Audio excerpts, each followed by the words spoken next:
परमात्मा में समाहित होना क्या है, ये वस्तु है आज के श्लोक की। हम्म?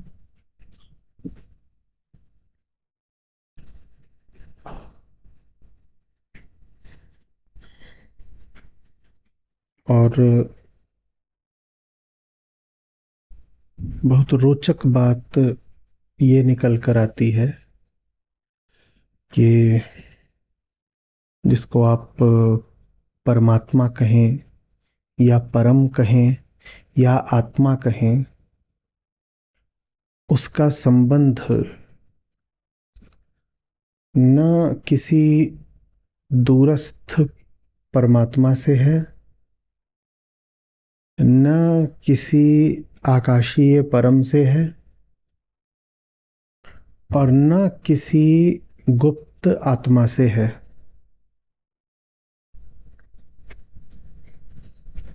जो उच्चतम है उसकी प्राप्ति का संबंध निम्नतम से है। जो हमें दूर का प्रतीत होता है उसकी प्राप्ति का संबंध जो निकटतम है उससे है।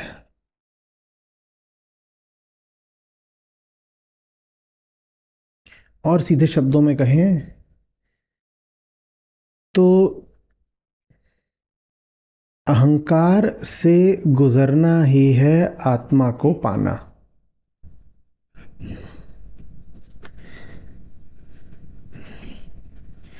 जिन्हें आत्मा के समीप जाना हो उन्हें आत्मा को भूलकर अहंकार के समीप जाना होगा। जिन्हें बहुत दूर जाना हो उन्हें अपने निकट आना होगा।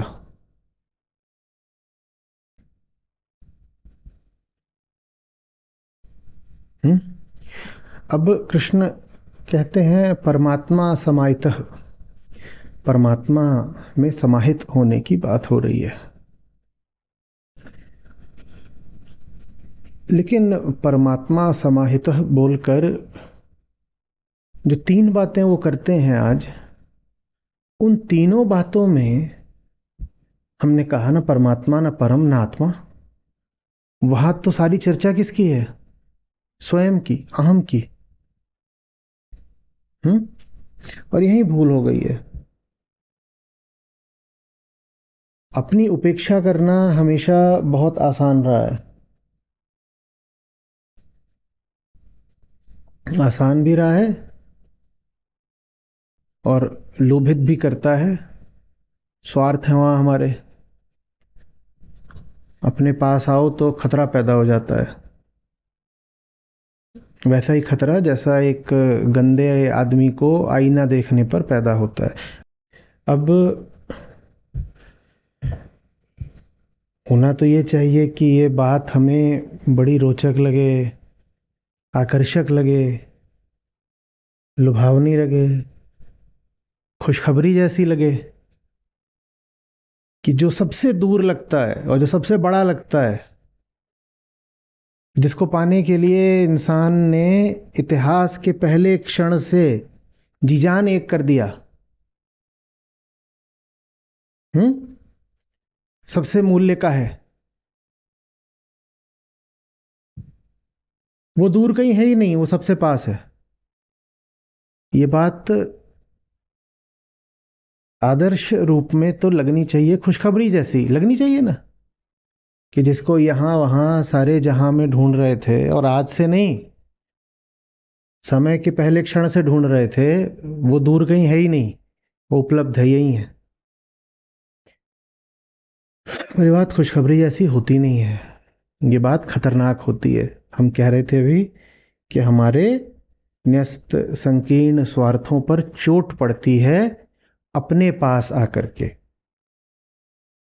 तो हमने बड़ी खतरनाक चाल चली है परम सत्ता के विरुद्ध। अब परम सत्ता के विरुद्ध तो कोई क्या चाल चलेगा? उसका क्या बिगाड़ लोगे, क्या उखाड़ लोगे?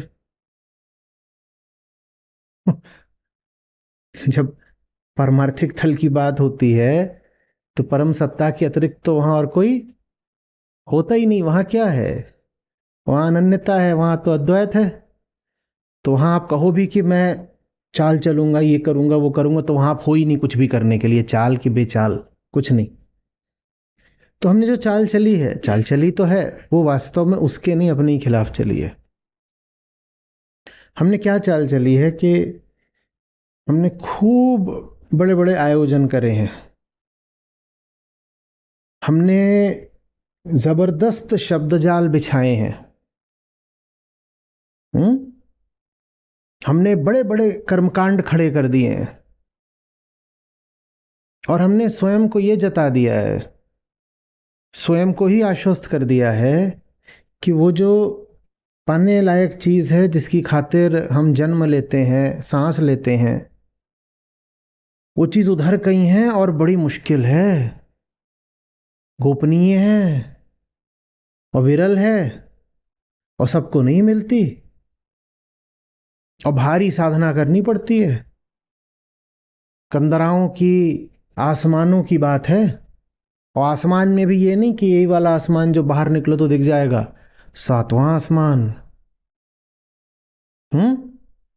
कैसे कैसे गुह्य लोक, दुनिया भर के जो तथाकथित धर्मशास्त्र हैं, आप उनको पढ़ें तो मायावी कहानियों से भरे हुए हैं, है कि नहीं?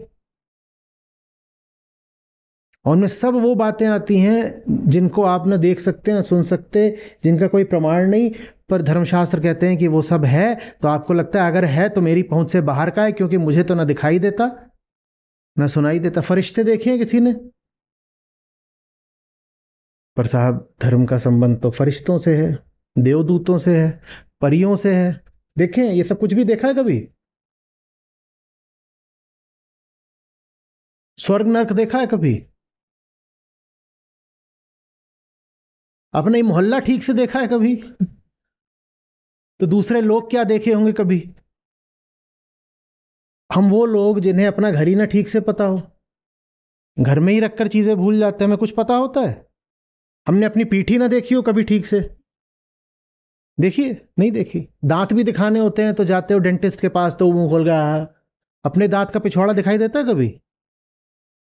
कुछ नहीं पता हमें। और हमें बोला गया कि वो फलाने लोग, तो हम आश्वस्ति बहुत जल्दी हो गए, हाँ वहां पर है, वो चाहिए। हमने खुद को ही बेवकूफ बनाया है, हमने खुद को ही बेवकूफ बनाया है। और बेवकूफ बनाने से ऐसे लगता है जैसे हम तो बेचारे हैं, हमारे साथ गलत कर दिया, किसी और ने बेवकूफ नहीं बना। हमने साजिश रची है अपने ही खिलाफ। हम्म ताकि झूठ सलामत रहे, ताकि हम जो क्षुद्र जीवन जीते हैं चलता रहे, चलता रहे। अब मैं आपसे पूछूंगा, यहाँ पर श्री कृष्ण परमात्मा में समाहित होने वाले, यहाँ परमात्मा को आत्मा ही समझिए, आत्मा ही परम है, तो परमात्मा आत्मा ये भेद लोक धर्म में चलता है। वास्तविक धर्म में परम ब्रह्म बोलो चाहे ब्रह्म बोलो, वो एक ही बात है। ठीक है? पार ब्रह्म बोलो कि ब्रह्म बोलो, एक ही बात है। और वैसे ही चाहे आत्मा बोलो चाहे परमात्मा बोलो, वो एक ही बात है। लोक धर्म ने ये सब भेद कर रखे हैं। उन्हें भेद क्यों करना पड़ता है? क्योंकि वो कहते हैं परमात्मा वहां है और जो यहां है उसको बोलते हैं जीवात्मा या आत्मा। तो उन्होंने आत्मा शब्द को हड़प लिया है, उन्होंने आत्मा शब्द का अपहरण कर लिया है, उस पर बलात् कब्जा कर लिया है। हमारा काम है आत्मा जैसे ऊंचे शब्द को उनसे छुड़ा कर लाना, आत्मा जैसे पवित्र शब्द को उसकी वास्तविक उचित जगह पर पुनः प्रतिष्ठित करना, यह हमारा काम है। उन्होंने तो आत्मा को बहुत छोटी चीज बना दिया है। क्या बना दिया है?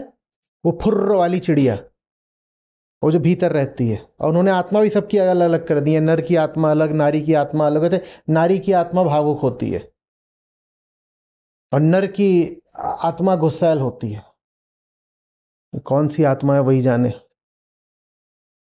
बोलते हैं आत्मा निकलती है, फिर वो ऊपर जो परमात्मा है उसके चरणों में जाकर वास करती है और वहां मिल जाती है, और ये दुनिया भर के। तो बात तो हो रही है उच्चतम को पाने की, परमात्मा समाहितः, लेकिन जो बात हो रही है उसमें तो कहीं परमात्मा है ही नहीं। उसमें है कौन? अब देखो, कह रहे जितात्मनः, जिसने स्वयं को जीत लिया हो। अरे पाना परमात्मा को है तो, पाना परमात्मा को है तो जीतना स्वयं को है। माने जिसको पाना है वो अपने ही भीतर बैठा है, इसको समझो। हम कह रहे हैं परमात्मा को पाना है तो स्वयं को जीतना, इसका मतलब क्या हुआ? सोच के बताओ, ऐसे समझो। वो खंभा है, मुझे उस खंभे तक जाना है, पर ये दोनों बैठी हुई हैं, ये मुझे उस खंभे तक जाने नहीं दे रही। ये मैं, ये आप, वो खंभा। ठीक? तो मुझे खंभे को पाना है तो इन दोनों को जीतना है, यही मतलब है ना। मुझे जिसको पाना है उसको पाने के लिए अगर किसी को जीतना है तो उसका क्या मतलब है? अगर अ ब स है, ए बी सी है, और ए को सी को पाना है और सी को पाने के लिए बी को जीतना है, तो इसका मतलब क्या है? बोलो बोलो। बी बीच में बैठा है, बी बीच में बैठा है, ये इतना स्पष्ट है। जितात्मनः, परमात्मा में समाहित होने के लिए स्वयं को जीतना पड़ेगा। ठीक है? तो माने वो खंभा क्या हुआ? परमात्मा। और बीच में जो है उसको जीतना पड़ेगा, और कह रहे हैं बीच में जो बैठा है वो मैं हूं, जितात्मन, स्वयं को ही जीतना है। माने मेरे और परम के बीच में कौन बैठा है? अहंकार। तो आत्मा कहां है? बाहर है या अहंकार के पीछे है? अहंकार के, ये वेदांत में और लोक धर्म में अंतर है। वेदांत आपको बताता है आत्मा अहंकार के पीछे छुपी हुई है। जो उच्चतम है, जो परमात्मा है, वो अहंकार के पीछे छुपा हुआ है। जैसे कृष्ण कहते हैं ना कि आग है लेकिन आग धुएं के नीचे छुपी रहती है। तो वेदांत आपको बताता है कि परमात्मा अहंकार के पीछे छुपा हुआ है, दूर नहीं है, और ज्यादा अंदर है।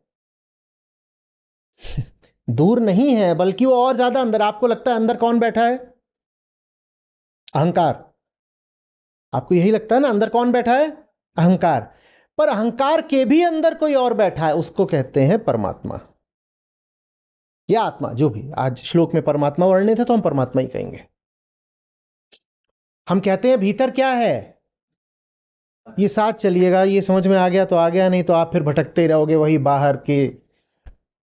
आत्मज्ञान बिना नर भटके, कोई मथुरा कोई काशी, भटकते ही रहोगे। हम कहते हैं भीतर क्या है, पर अहंकार धुएं जैसा है। अगर अहंकार भीतर है और धुएं जैसा है तो अहंकार के पीछे भी जो होगा कोई, यदि होगा तो दिखाई देगा क्या? नहीं दिखाई देगा ना। हाँ, अहंकार के पीछे आग है, आप आग हो।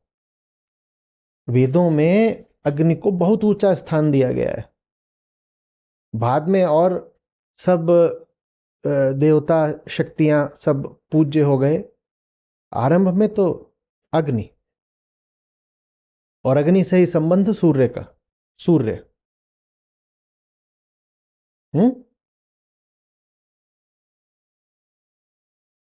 गायत्री मंत्र में किसकी पूजा होती है? ओम तत्, किसकी, किसका नाम आया? सविता। वो कौन है?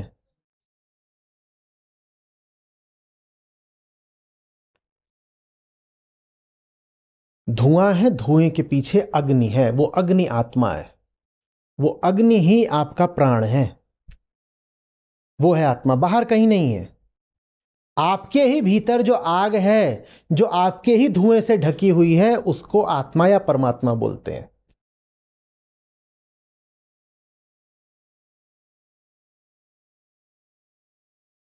बाहर ढूंढने मत निकल जाना, बाहर बस इंद्रियों का प्रक्षेपण है। बाहर अपनी ही छाया है, बाहर अपनी ही छवियां हैं। जो बाहर ढूंढने निकल जाते हैं वैसे ही होते हैं जो देखा होगा कि कुत्ता अपनी दुम पकड़ने के लिए गोल गोल नाचता है। वो तुमसे अलग नहीं है, वो तुम्हारी ही दुम है। उसको तुम पा भी लोगे तो क्या मिल जाएगा। जैसे कोई पागल अपनी ही छाया के पीछे दौड़े कि मुझे वरदान दे दो, मेरी मनोकामना पूरी कर दो।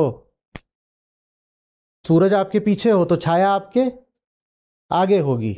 और कोई पगला हो सकता है छाया के पीछे पीछे दौड़ रहा है और कह रहा है तीर्थ यात्रा कर रहा हूं, और मनोकामना पूरी करने के लिए छाया पे जा करके वो प्रसाद और ये और वो दुनिया भर का नारियल चावल केला सब चला रहा है वहां पर। कैसे लगेगा। ये खड़ा हुआ है और वो अपनी ही छाया पर सब वहीं पे अपना, हाँ और लाइए, थोड़ा सुपारी दीजिए, अक्षत चढ़ाइए, नारिकेलम, अपनी छाया पर। और जैसे जैसे करता जा रहा है वैसे वैसे सूरज डूबता जा रहा है तो छाया लंबी होती जा रही। देखा, देखा चमत्कार। भगवान प्रसन्न हुए, देखो लंबे होते जा रहे हैं। अब मनोकामना जरूर पूरी होगी। ये सब मूर्खताएं तब होती हैं जब जो मूल बात है भूल जाते हैं। जो पहले ही नंबर की बात है वही भूल जाते हैं। पहले नंबर की बात यह है कि जिसको तुम खोज रहे हो वो तुमसे बाहर कहीं नहीं, एकदम कहीं नहीं है।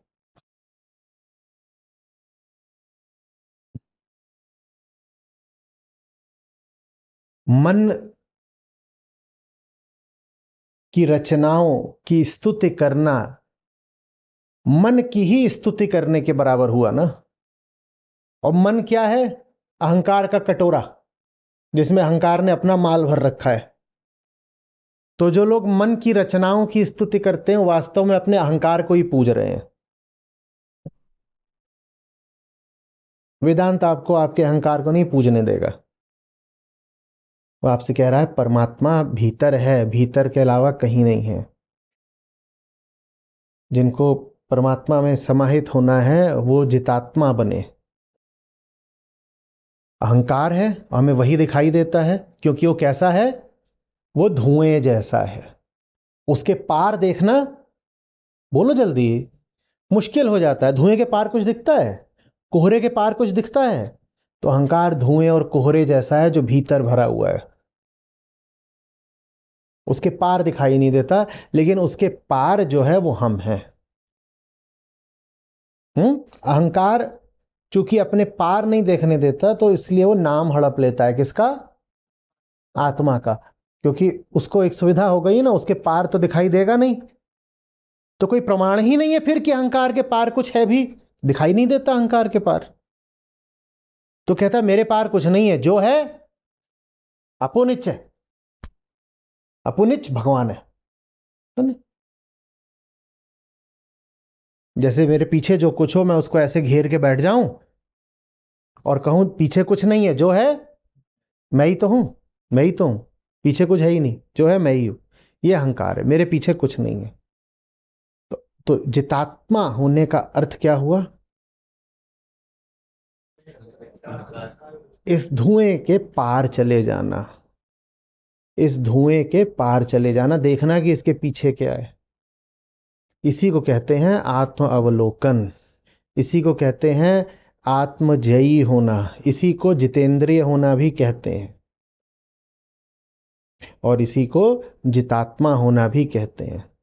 स्वयं को जीतना माने अपने पार देख पाना। धुएं का काम है कि वो रहे, बोलो, पर्दे जैसा, आवरण जैसा, और साधना है कि अहंकार के पारदर्शी हो जाओ।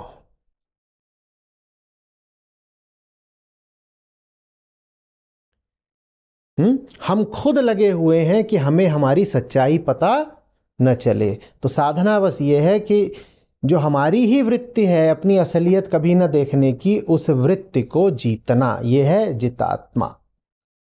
जो अपने ही खिलाफ संघर्ष करता है। हमारी बड़ी से बड़ी चाहत, कामना, हसरत ये रहती है कि हमें हमारी सच्चाई कभी पता न चले। जाने इतनी खौफनाक है, जाने इतनी खूबसूरत है। अहंकार से पूछो तो कहता है खौफनाक है, पर जब स्वयं को जीतने लगता है तो कहता है नहीं, व्यर्थ ही डरते थे, व्यर्थ ही डरते थे। हमारी सच्चाई बहुत सुंदर है, खूबसूरत है, खौफनाक नहीं है। डर सिर्फ तब तक लगता है जब तक उससे दूर दूर हो, तब तक डर लगता है। बात समझ में आ रही है?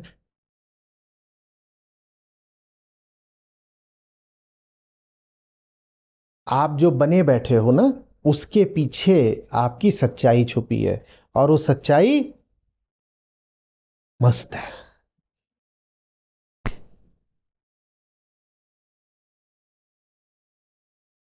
ऐसे भूतिया बात नहीं हो रही है। आत्मा वगैरह बोल रहे हैं, आधे तो ऐसे हैं कि इधर उधर देख रहे हैं। कुछ हॉट है, हॉट। क्या है? हॉट है। जैसे कि तुम बाहर बाहर ऐसे ही बन के बैठे हो, कुछ लुचुर पुचुर भिखारी से घूम रहे हो, हैं? हालत अपनी मुंह पर मल रखा है कुछ गंदा,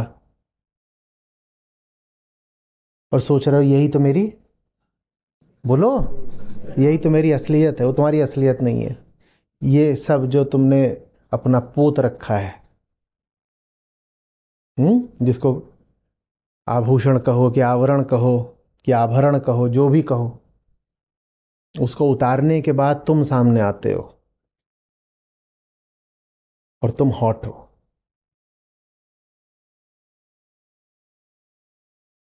हम्म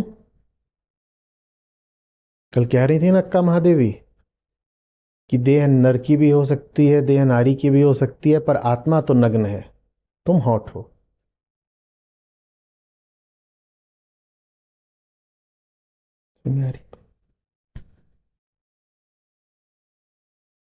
जिन्हें हॉट होना हो जिंदगी में, वो बाहर बाहर लिपापोती से बाज आए। जो बाहर बाहर का है उसको हटाएं।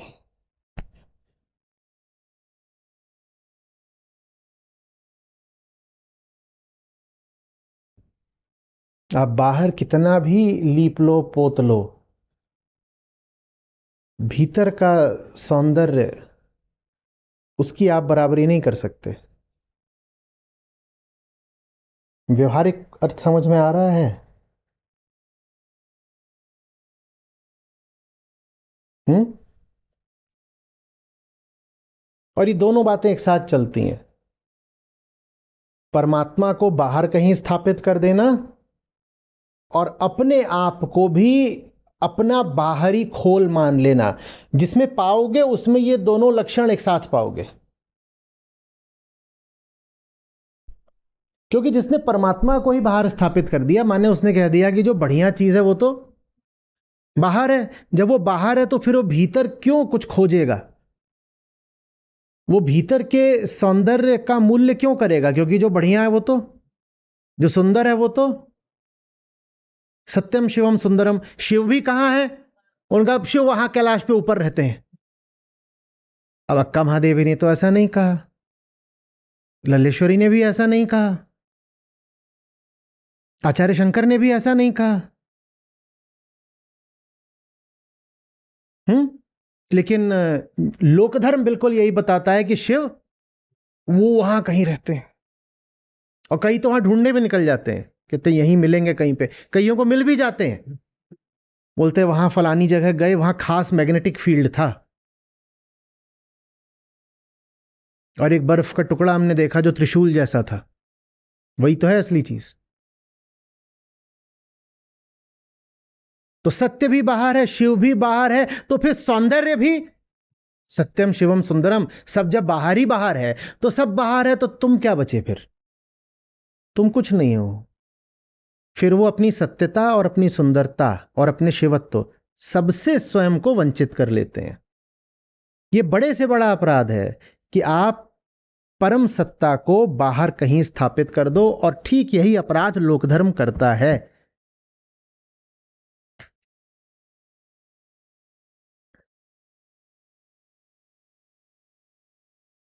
आ रही बात समझ में?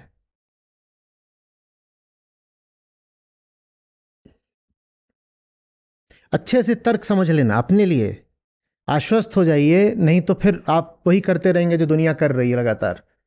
जो व्यक्ति ये कहने लग जाए कि परम सत्ता बाहर कहीं है, वो क्या करेगा फिर?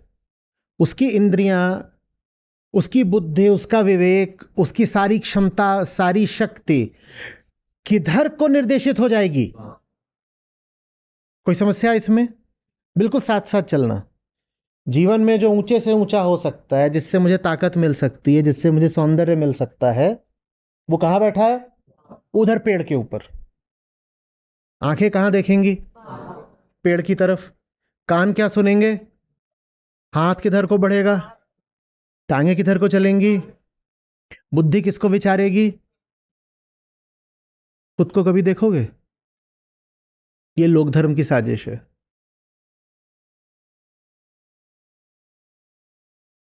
धन, बल, सत्य, शक्ति, सौंदर्य सब कहां है? इसलिए अब समझना कि लोक धर्म में बहुत ज्यादा चलता है शत शत नमन। और इसीलिए लोकधर्मी सिर्फ धर्म के क्षेत्र में नहीं झुकता, वो जीवन के हर क्षेत्र में झुकता है, क्योंकि शक्ति भी उसके अनुसार कहां है? तो सेठ जी के सामने झुक जाएगा। परम सत्ता भी उसके हिसाब से कहां है? तो नेताजी के सामने झुक जाएगा। अब समझ में आ रहा है मैं क्यों कहता हूं वेदांत रीढ़ देता है? वास्तविक धर्म का मतलब होता है बाहर कुछ भी हो उसके आगे नहीं झुकेंगे। नहीं झुकेंगे तो नहीं झुकेंगे। और लोक धर्म का मतलब होता है सत्यम, शिवम, सुंदरम सब बाहर ही बाहर है। हाँ जी, हाँ जी, आप कौन कौन से तीर्थ कराए जी? नहीं, बड़ा भव्य नया नया बन रहा है वहां, कुछ ऐसे विकास में उधर ऐसे बड़े बढ़िया बना दिया, चौड़ी कर दी है रोड।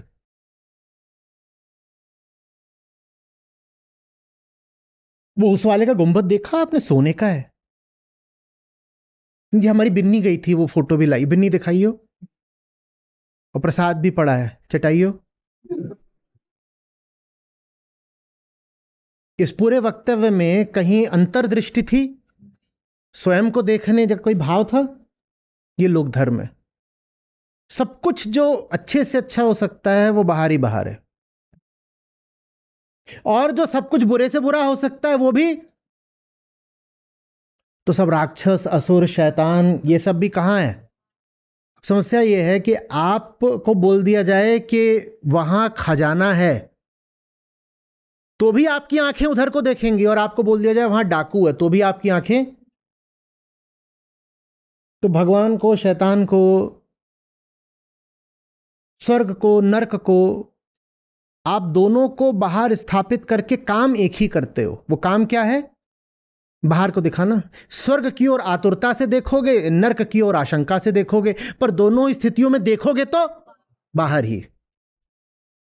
और वेदांत कहता है स्वर्ग भी यहां, नरक भी यहां। स्वर्ग भी यहां और नरक भी यहां। तुम कहां वहां देख रहे हो कि स्वर्ग है, कहां वहां देख रहे हो नरक है? लोक धर्म का एक ही काम है, आपकी आंखें बाहर को खींची रहे हैं। आपसे सारी बातें, ऐसा हुआ था फलाने समय में, फिर फलाने देवता ने ऐसा करा, फिर फलानी देवी वहां जाकर नाची, फिर फलाने पहाड़ पहाड़ पर फलाने पैगंबर चढ़ गए तो फलाना फिर उनको ऐसे ज्ञान हुआ। ये सब है। कहीं ये बात है?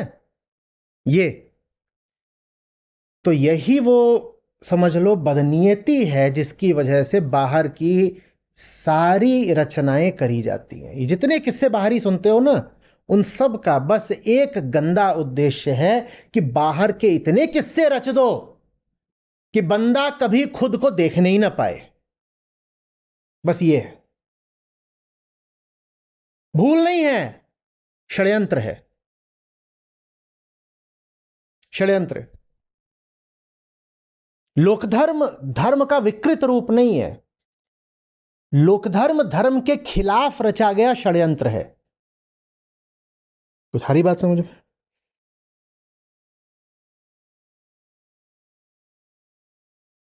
और फिर आते हैं कृष्ण। श्री कृष्ण कह दीजिए, वेद व्यास कह दिए, जो कहना है कह लीजिए, मेरे हिसाब से जो गीताकार हैं उनको श्री कृष्ण कहना चाहिए, बात खत्म। और कहते हैं परमात्मा में समाहित होना है तो स्वयं को जीत लो। वो नहीं कहते कि किसी रेगिस्तान में टहलाओ, कि पहाड़ पे चढ़ जाओ, कि गुफा में घुस जाओ, कि समुंदर में गोते मार दो, कि आसमानों की सैर करो। वो क्या बोल रहे हैं? स्वयं में प्रवेश करो। उच्चतम को पाना है तो भीतर जाना है। भीतर के अलावा कहीं नहीं है, कुछ नहीं। भीतर के अलावा बाकी सब क्या है? छल है, प्रपंच है, अपने ही साथ किया गया बड़ा गंदा धोखा है।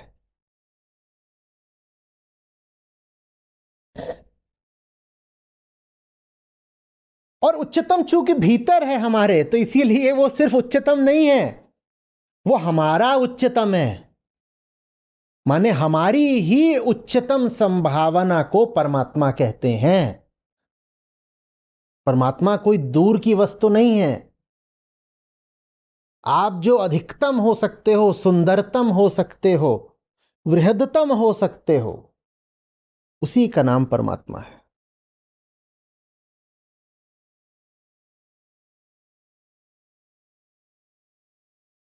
कुछ जम रही है बात? और उसके रास्ते में कौन बैठा है? आप खुद बैठे हो। अहंकार माने हम ही तो। आपके और आपके रास्ते में आप ही बैठे हो। अहंकार अपने रास्ते का खुद ही रोड़ा है।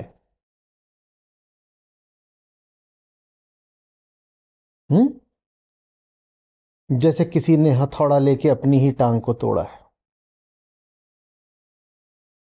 ना, अपने पांव पे कुल्हाड़ी चलाना। अहंकार माने वही जो इतना होशियार है कि अपने ही पांव पे कुल्हाड़ी चलाता है।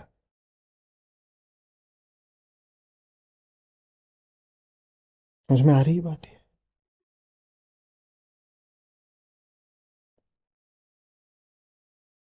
घूमते रहो दुनिया भर में, करते रहो जितने तरीके की साधना हो सकती है, जप तप नाम ध्यान भजन भक्ति योग, जो करना है, तंत्र मंत्र सब, जो पाठ ज्ञान ग्रंथ श्लोक जो करना कर लो। जो स्वयं के प्रति कट्टर ईमानदारी की दृष्टि नहीं रखता, उसका कुछ नहीं हो सकता।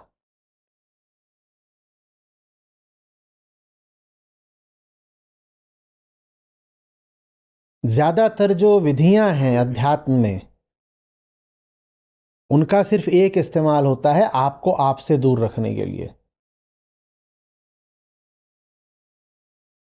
और भक्तों को कहा जाता है विधियों में इतना लीन हो जाओ, इतना लीन हो जाओ कि स्वयं का ध्यान और भी भूल जाए। आपको कोई विधि दे दी गई और कहा गया ये जो विधि है इसको 1 लाख बार दोहराओ। अब तो हो सकता है कि वैसे आमतौर पर दिन में एक आध दफा भूले भटके आपको आपका ख्याल आ भी जाता, मैं कौन हूं, कहां को जा रहा हूं, ये मेरे साथ क्या हुआ, पुरानी भूल क्यों दोहरा रहा हूं। दिन में एक आध दफे संयोग से ही सही ऐसा हो जाता है ना। पर बाबा जी ने आपको विधि दे दी, ये लो, ये मैं तुम्हें खास विधि दे रहा हूं, कुछ दे रहा हूं, इसको दिन में 1 लाख बार करो। अब तो भूले भटके भी ध्यान अपने ऊपर नहीं जाएगा। ये भूल नहीं है, ये बहुत गंदी साजिश है।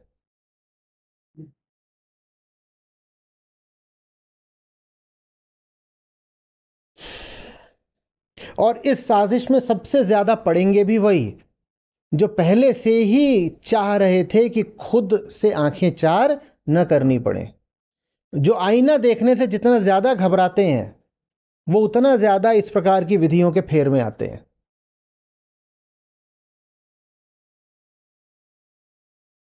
और इसीलिए फिर वेदांत का नाम भी बदनाम है और मेरी बात भी लोगों को कड़वी लगती है, क्योंकि मैं कहता हूं खुद को देखो, आईना देखो, सारा वेदांत ही यही है, आत्मदर्शन।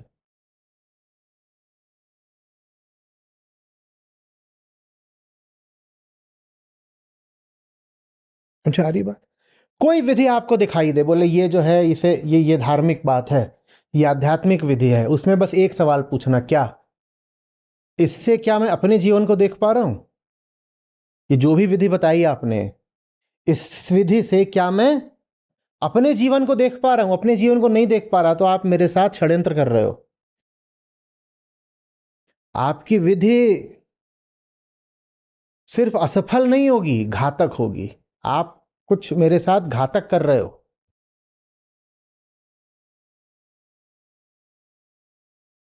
ये याद रहेगा।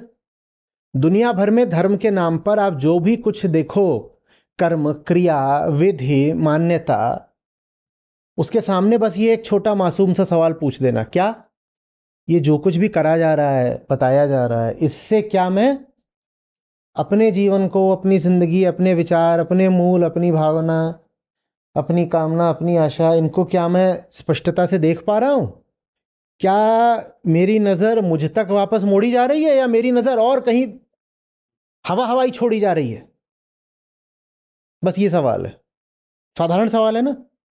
आप मुझे जो करने को कह रहे हो, उससे मेरा अपने जीवन पे ध्यान और ज्यादा जाएगा, या अपने जीवन से और, जैसे फिल्मों में होता है, फिल्मों में आपको वहां कुछ दिखाया जा रहा है, आपको अपनी जिंदगी याद आती है क्या उस समय? अच्छा तो बहुत लगता है। तो ज्यादातर जो कुछ धर्म के, अध्यात्म के नाम पे होता है, वो भी एक मनोरंजक फिल्म जैसा ही है। बड़ा अच्छा लगेगा वहां देखो, वहां पर हीरो हीरोइन नाच रहे हैं, और जो अध्यात्म में कहानियां सुनाई जाती हैं उसमें कोई और स्त्री पुरुष हैं, वो नाच रहे हैं, कई बार देवी देवता नाच रहे हैं, कभी आप उनके, हा क्या वर्णन है, क्या रूप है, क्या बढ़िया है। फिल्म में आपको अपनी जिंदगी याद रह जाती है क्या? आप जाते ही हो फिल्म इसलिए देखने की थोड़ी देर के लिए अपनी जिंदगी, खुद को भूल जाओ। वही काम अधिकतर अध्यात्म में होता है, कि वहां आप जाते ही इसीलिए हो कि आपको कुछ और दे दिया गया, आप खुद को भूल गए। अच्छा लगता है खुद को भूलना थोड़ी देर को, पर पिक्चर खत्म हो जाती है। बीमारी वैसी की वैसी रह गई, बल्कि जितनी देर आप पिक्चर देख रहे थे, चुपचाप पीछे से बीमारी और बढ़ गई। यही काम हमारे साथ लोक धर्म करता है। जितनी देर आप लोक धर्म में व्यस्त रहते हो, आपको लगता है कि सब ठीक है, ये है, वो है, ऐसा है, वैसा है। लेकिन वो जो भी कर्म है, क्रिया है, उसको समाप्त तो होना पड़ेगा ना। उसके बाद आप हो, आपका सूनापन और बंजर जिंदगी।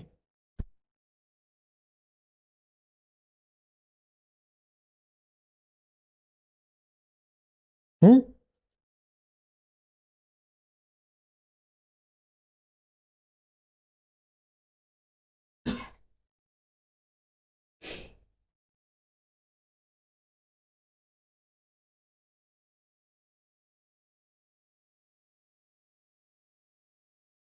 मनी मन याद करिए, वो सब क्रियाएं, पद्धतियां, विधियां जो आपने धर्म के नाम पर करी हैं, और एक दो भी ऐसी निकाल दीजिए जिन्होंने आपका ध्यान आपकी ओर मोड़ा हो। करिए, याद करिए। इसलिए भगवत गीता जरूरी है, ताकि वो आपको बताए कि परमात्मा को पाना माने स्वयं को जीतना, और कुछ नहीं है परमात्मा। तुम्हारे ही धुएं के भीतर, पीछे पर्दे के जो बैठा हुआ है, उसको परमात्मा बोलते हैं।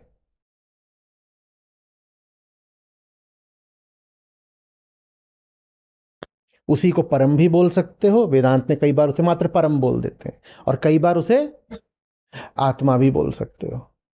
महावाक्यों में परमात्मा नहीं मिलेगा, मात्र आत्मा मिलता है। परम ब्रह्म भी नहीं मिलता, मात्र ब्रह्म मिलता है। कहते हैं पर्याप्त है, ब्रह्म बोल दो, इतना ही बहुत है।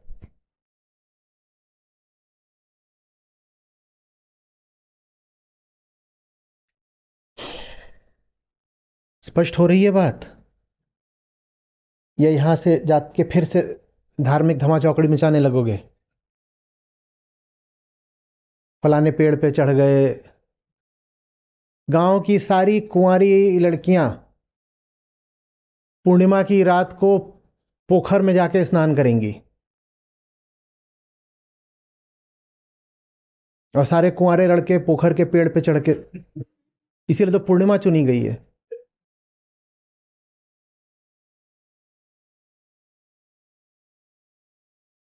भाई जो होता है, कहा जाएगा अरे तुम्हें क्या पता है, ये कितनी गहरी बात है, हमारे पुरखे सब पागल थे क्या, इतने दिनों से परंपरा चली आ रही है। तो असली मतलब बताते हैं। ये जो पोखर है, इसके नीचे एक गुप्त लोक है जहां यक्ष वास करते हैं, और यक्ष नीचे से देखते हैं, और जो कुंवारी पसंद आ गई उसका वर्ण कर लेते हैं।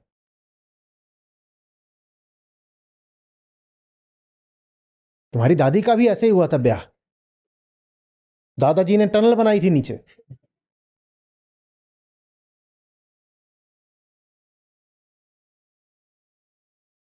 कुछ ना कुछ तर्क बता दिया जाएगा कि ये सब कुछ है। ठीक है, हो गया, तर्क है, कहानी है। पूछो ये जो भी बताया आपने, इसमें कहीं मैं हूं, मेरी जिंदगी है, मेरे सपने, मेरे डर, मेरा मोह, मेरे भ्रम, मेरी सच्चाई, कुछ भी इसमें शामिल है। कहानी रोचक है, मनोरंजक है, पर इसमें मैं कहां हूं? मैं कहां हूं?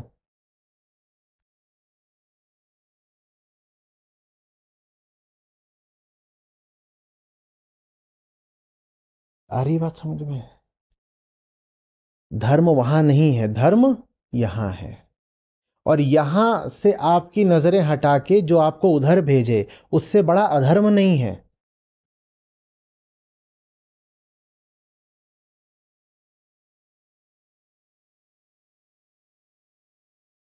हो रहा है स्पष्ट?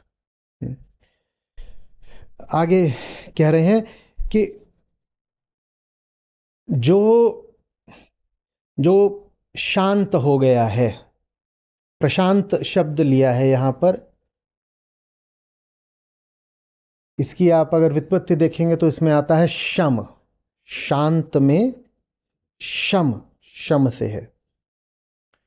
फिर इसमें उपसर्ग प्रत्यय लगे हुए हैं, इधर प्र लगा दिया है, उधर क्त लगा दिया है, उससे शांत बनता है, क्त आधा त। पर केंद्र में क्या बैठा है? शम। शम से क्या आशय है? शांत के केंद्र में क्या बैठा है? शम। शम से क्या आशय है?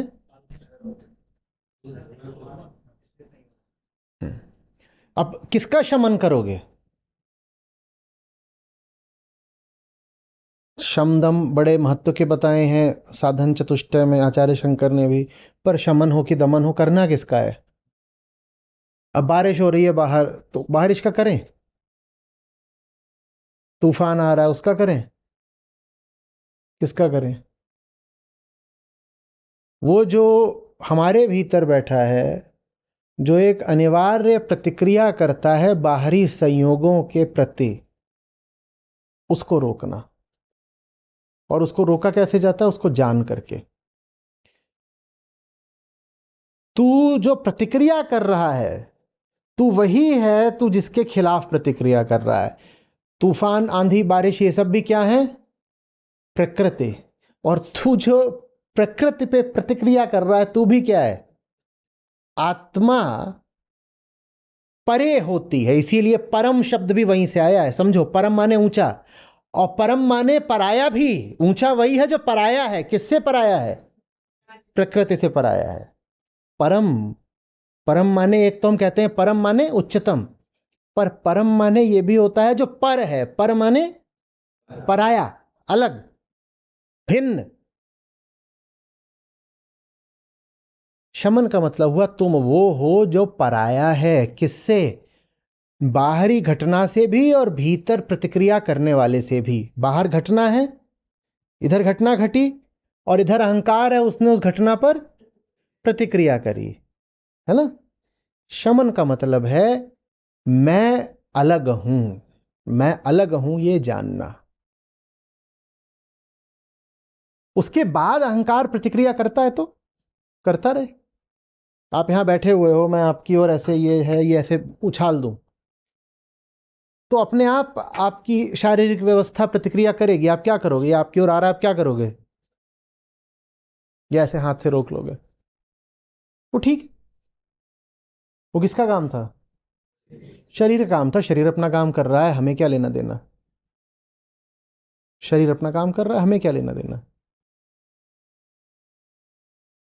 आपको लेना देना तब हो जाता है जब ये घटना घटी और आपने कहा मैं विचलित हो गया, मैं बीच में आ गया, मैं आहत हो गया, मैं विचलित हो गया। मान लीजिए मैंने फेंका हुआ, आपको लग भी गया, अगर कंधे पे लग गया, माथे पर लग गया, ठीक है, मैं आहत हो गया। अब गड़बड़ हो गई बात। कंधे पर लग गया, माथे पर लग गया, ठीक है, मैं आहत हो गया, ये गड़बड़ हो गई बात, क्योंकि अब आप परायापन भूल गए। परायापन भूल गए आप भूल गए कि जो बाहर से आ रही थी चीज और जिस देह पर लग रही थी चीज, वो दोनों ही पराई हैं। मैं अलग हूं उन दोनों से। मैं क्रिया और प्रतिक्रिया दोनों से पराया हूं। यह है शमन। और जो इसमें जीता है उसको शांत कह सकते हैं। उसी बात को और जोर देने के लिए फिर उसको प्रशांत कह देते हैं। पर जैसे आत्मा को परमात्मा बोलना कोई आवश्यक नहीं है, वैसे ही शांत और प्रशांत में कोई आयामगत अंतर नहीं है, वो एक ही बात है, बस जोर देने के लिए बोल दिया।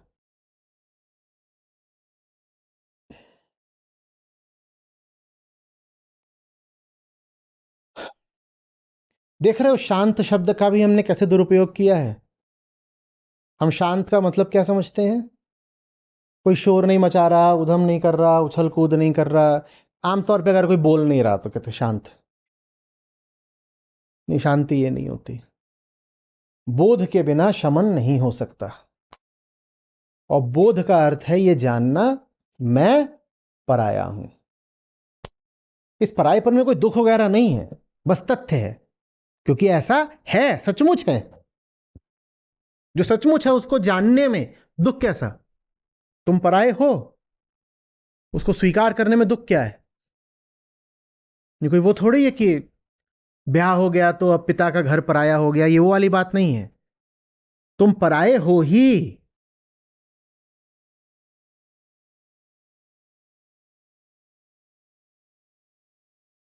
इस परायेपन को जानना शमन है।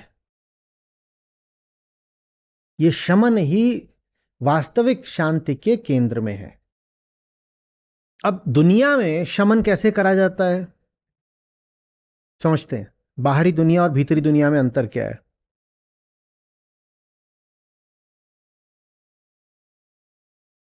अग्निशमन वाहन देखा है? अग्निशमन यान होता है ना, वो क्या करता है?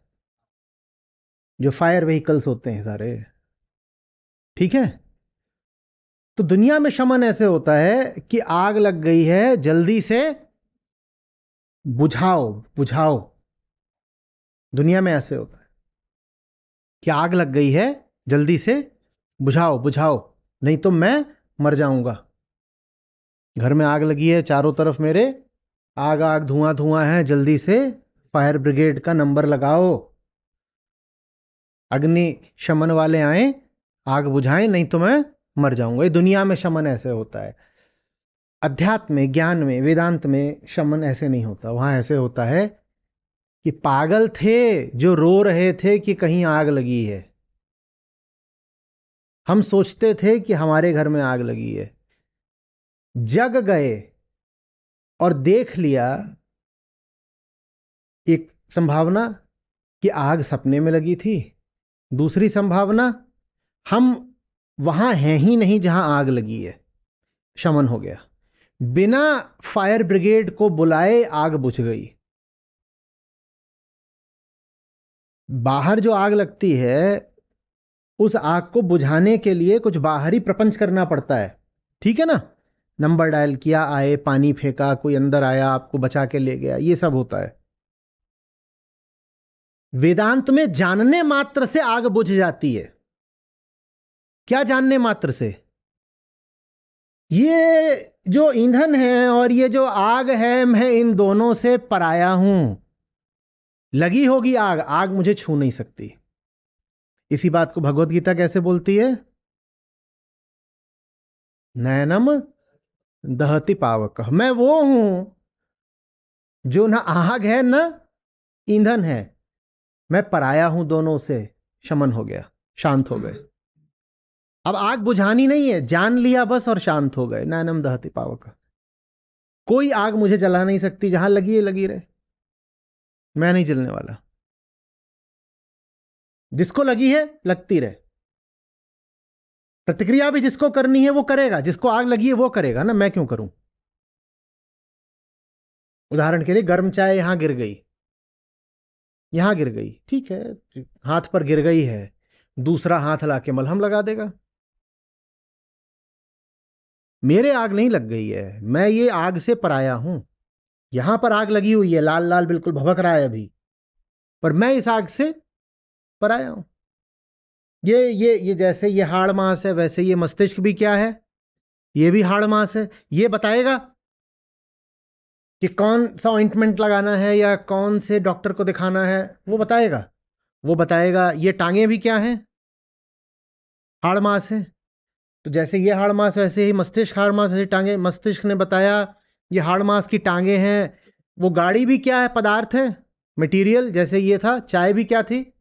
पदार्थ। ये भी क्या था? ये भी क्या है? टांगे भी क्या है? गाड़ी की चाबी भी क्या है? गाड़ी में आप बैठ गई, आपने गाड़ी स्टार्ट कर दी। सड़क भी क्या है? डॉक्टर के पास गई, डॉक्टर ने दवा दे दी, दवा भी क्या है?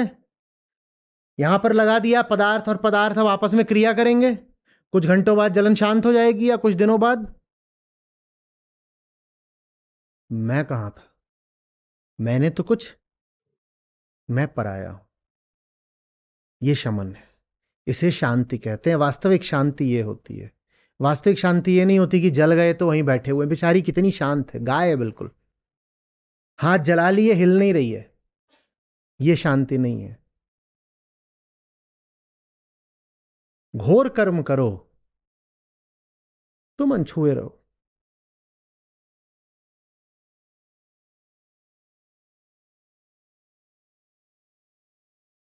मेरा इसमें कुछ आता जाता नहीं है, इसीलिए न तो मैं इसमें अपनी ऊर्जा लगा रही हूं और न ही मैं ये जो घटना है होती हुई उसको रोकने का प्रयास कर रही हूं। हो रहा है तो हो रहा है। ये तो प्रकृति के सब संयोग हैं। गर्म चाय यहां गिर गई, गिर गई तो पहले उस पे पानी नमक कुछ लगाया, फिर डॉक्टर को मिलाया। फोन भी क्या है? वो टावर भी क्या है? डॉक्टर ने कहा अच्छा आ जाइए, तो गए, गाड़ी की चाबी उठाई, बाहर गए, बैठे, सड़क पर आए, उसके यहाँ गए, उसने कुछ दिया, लगा लिया। ये सब हो रहा था इसमें, हम कहीं नहीं थे। हम थे भी तो वैसे जैसे श्वेताश्वतर उपनिषद का दूसरा पक्षी, जो क्या कर रहा था? देख रहा था। ये सब हो रहा है, हम देख रहे हैं। हाँ बिल्कुल, जलन हो रही थी, हाथ में जलन हो रही थी, हाथ को जलन हो रही थी, हम देख रहे थे। ये है शमन, ये है शमन। मैं देख रही थी इसलिए वो जलन मुझे नहीं हो रही थी, तो जलन का शमन हो गया। फायर ब्रिगेड की जरूरत नहीं पड़ी, मैं जली ही नहीं, हाथ जला, शमन हो गया। कुछ कुछ समझ में आ रही है बात? पूरी तरह तभी समझ में आएगी जब जलोगे पर नहीं जलोगे। अभी तो बस ऐसे ही लगेगा कि है। करने मत लग जाना।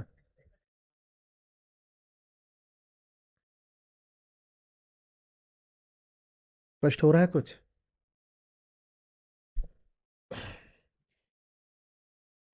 शीतोष्ण में सुख दुख में और मान अपमान में जो एक जैसे हैं वो परमात्मा में समाहित हैं। इसमें कहीं कोई बाहरी बात है? ये सब जगत के संयोग हैं। जो जगत के संयोगों से पराया होकर जी रहा है वो परमात्मा में जी रहा है। शीतोष्ण माने सर्दी गर्मी, सुख दुख माने अहंकार की अनुकूल प्रतिकूल को प्रतिक्रियाएं, मान अपमान माने अपने मूल्य को जगत के अनुसार आंकना। यह होता है मान अपमान। मान शब्द का अर्थ ही होता है, मान किसको, मानदंड किसको बोलते हैं, मानक किसको बोलते हैं? मानक, मानक माने क्या होता है? स्टैंडर्ड्स। तो मान क्या होता है, मानदंड किसको बोलते हैं?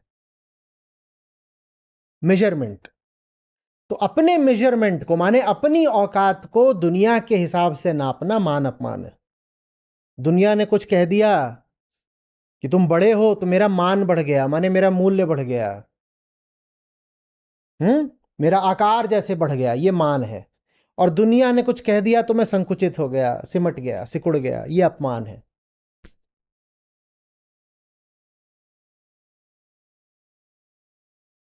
दुनिया से स्वयं को जिसने पराया जान लिया, और दुनिया में क्या आता है, बस बाहर वाला है, वो जो भीतर अहंकार बैठा है वो क्या है? वो भी प्रकृति ही है।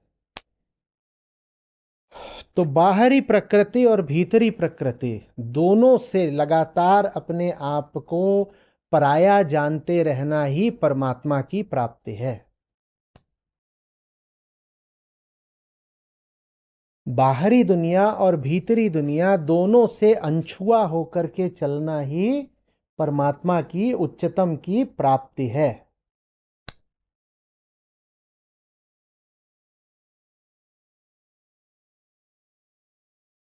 इसमें कहीं कोई मिस्टिकल रहस्यमयी बातचीत हो रही है? और मरने के ठीक 7वें दिन एक विशेष प्रकाश पुंज उठेगा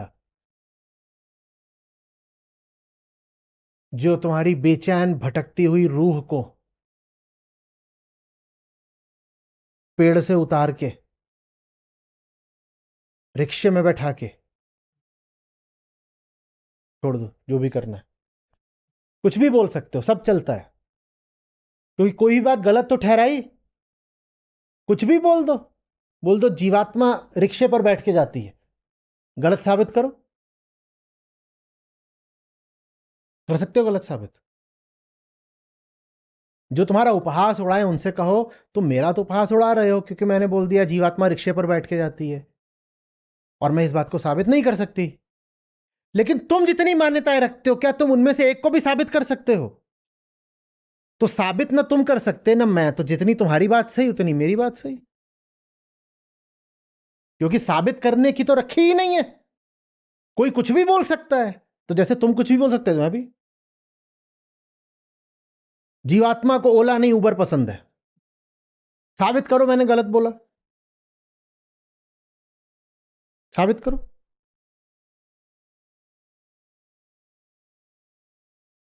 जीवात्मा बिजनेस क्लास ट्रैवल करती है, साबित करो।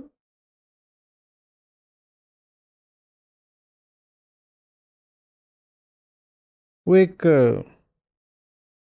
पश्चिमी महिला है, अभी नाम नहीं याद आ रहा, बिल्कुल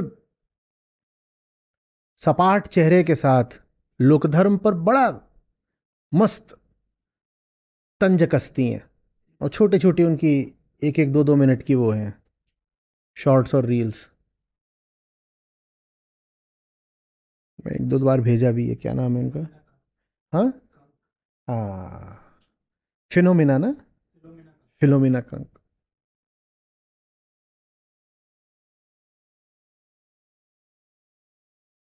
तो वो एक उनके सामने बैठा है, उससे पूछती हैं कि does God have a brother called Simon?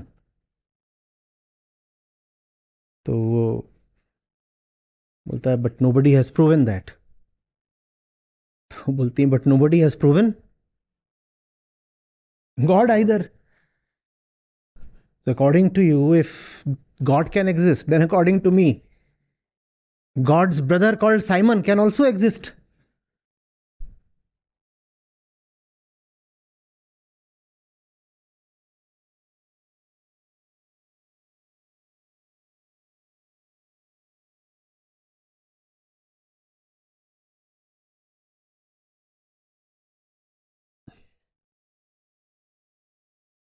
समझ में आ रही है बात? ये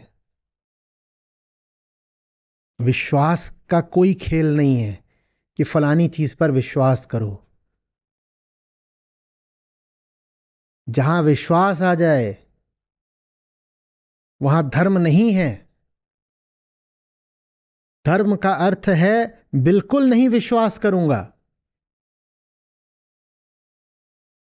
जानूंगा।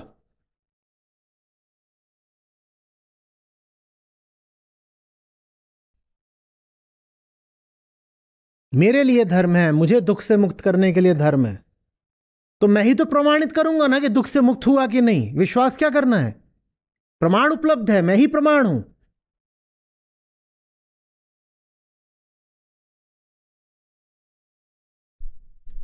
समझ में आ रही बात? ये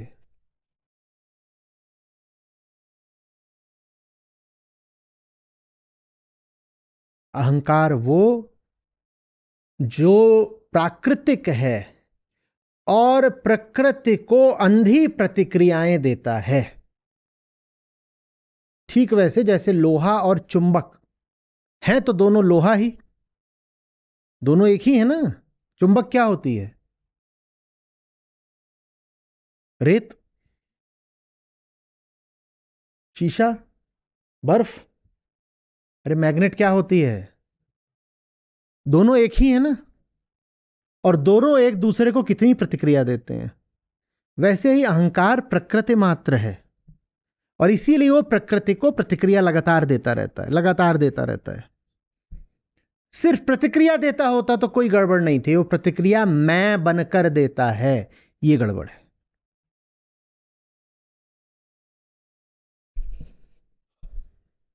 जब मैं बन जाता है ना वो, तो जो प्रतिक्रिया दे रहा है वो भी विक्षिप्त हो जाती है।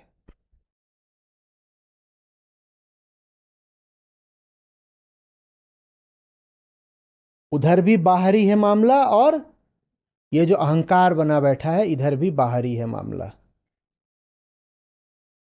अहंकार में प्रवेश करने का मतलब यही होता है, ये देख लेना कि वो पूरी तरह से बाहरी है। खुद को देखोगे तो भीतरी कुछ नहीं पाओगे, सब बाहरी बाहरी मिलेगा। आप बैठे हो यहां पर, आप अपने बारे में एक बात बता दो जो बाहरी ना हो। एक बात बता दो, कोई एक बात, इतनी सी, छोटी सी बताओ। शरीर कहां से आया? दो व्यक्ति थे, वहां से शुरुआत हुई। आपका तो नहीं है, आपका है। दो छोटी छोटी कोशिकाएं थी, वहां से शुरुआत हुई। फिर बड़ा कैसे हो गया? फूल कैसे गया? वजन कहां से आया? फिर बाहर का दाना पानी खा लिया, हवा भीतर चली गई। जितना भी ज्ञान है वो आपने पैदा करा है। वो भी कहां से आया? ये कपड़े कहां से आए? ये भाषा जबान कहां से आई? ये चश्मा कहां से आया? मान्यताएं कहां से आई? जिस भी आप धर्म पंथ मजहब में चलते हैं वो कहां से आया?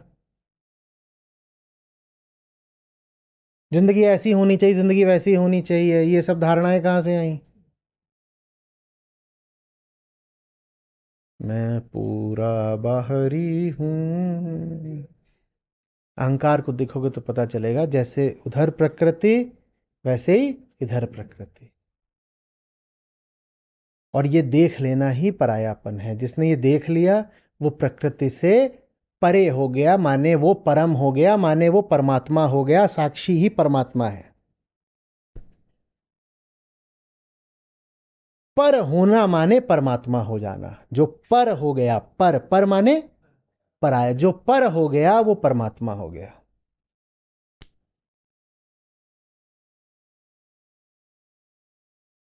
खतरा उसमें अहंकार के लिए रहता है कि उसने अपने आप को क्या बोला है, मैं पर नहीं हूं, मैं अपर हूं। अपर माने मैं तुम हूं, मुझे पराया क्यों बोल रहे हो, मैं तुम्हारा हूं। अहंकार कभी बोलता है मैं पराया हूं? वो तो क्या बोलता है, मैं तो मैं हूं, मैं तुम्हारा इतना हूं, मैं इतना ज्यादा तुम्हारा हूं कि मैं तुम ही हूं, मेरा तो नाम भी मैं है। इसलिए वो नहीं चाहता कि आप उसको देखें। आप उसको देखो तो पता चल जाता है तू जैसा भी है ठीक है, पर तू मैं नहीं है, तू अलग है, मैं तुझसे अलग है। तू अलग है, तू अहंकार है, मैं अलग है तुझसे। अब आप पराये हो गए, आपने उसको देखा तो। स्वयं को देख पाना निर्लिप्त हुए बिना, यही है परमात्मा में समाहित होना। निर्लिप्त होकर, लिप्त हुए बिना।